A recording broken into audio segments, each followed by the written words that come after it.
Your podcast artwork is your listeners' first impression of your show. It can mean the difference between attracting thousands of listeners or turning them off because your artwork appears unprofessional. Now, the good news is that it's more simple than ever to create artwork that piques your listeners' curiosity and enticing them to listen to an episode. Here are 7 tips that you can consider to create artwork that stands out.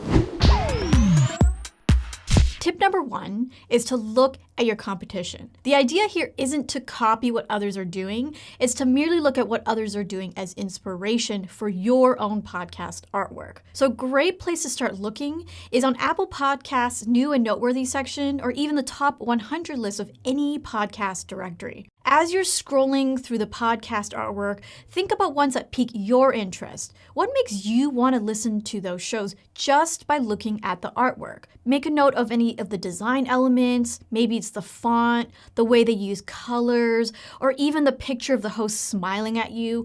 All of these things are great things to note down to help you figure out how you should create your artwork.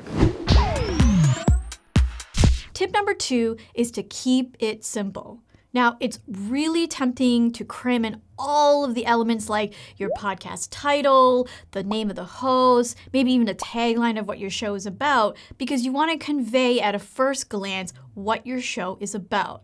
Now, the issue with that is that it can get too cluttered, and listeners looking at that artwork may be really confused at what it's about, and instead will go to another show that has much simpler artwork and gives a better first impression. So instead of cramming everything in, just consider a few elements that are well placed that can pique your listeners' curiosity and convey what your show is about within a few seconds. Tip number 3 is to make sure the tone and the content is consistent within your podcast artwork. So for instance, if you have a comedy podcast, you might want to consider some fun clip art, some fun fonts, and even some colors that really convey that lighthearted tone of your comedy podcast. Whereas if you have a more serious show, you might want to have a picture of yourself, some blocky fonts, and a really simple layout.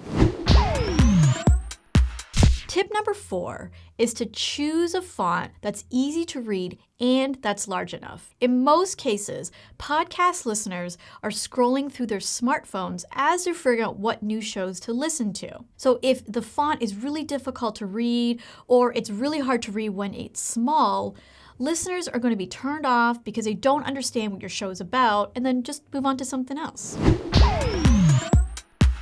Tip number 5 is to use high contrasting colors. The main benefit from doing this is so that your artwork's really crisp and clear so that a listener can figure out what your show is about and make a quick decision on whether or not to listen to your podcast. Now, a good example of a high contrasting color is to use a purple background and then a bright yellow font. Whereas if you did something like a dark blue background with a light blue font, that may blend a little bit too well together, so it's not as crisp as the example with the purple background. Tip number 6 is to limit the amount of words on your podcast artwork. In most cases, your podcast name should be fine.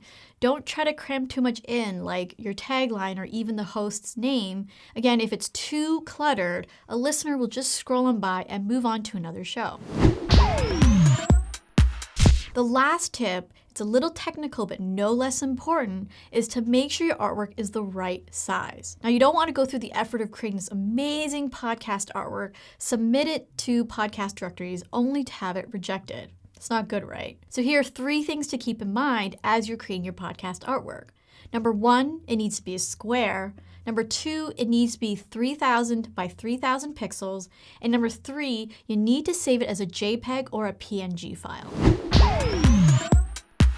If you want to create new podcast artwork or refresh an existing one, the good news is that Buzzsprout makes it really easy now that they have an integration with Canva. All you have to do is to log into your Buzzsprout account, click on Podcast Settings, scroll all the way down to where your podcast artwork is, and click Design Artwork with Canva. If you want to see Travis create podcast artwork using this integration in more detail, we'll leave a link to his video in the show notes. At the end of the day, what you want a listener to do is to stop scrolling when they see your podcast artwork.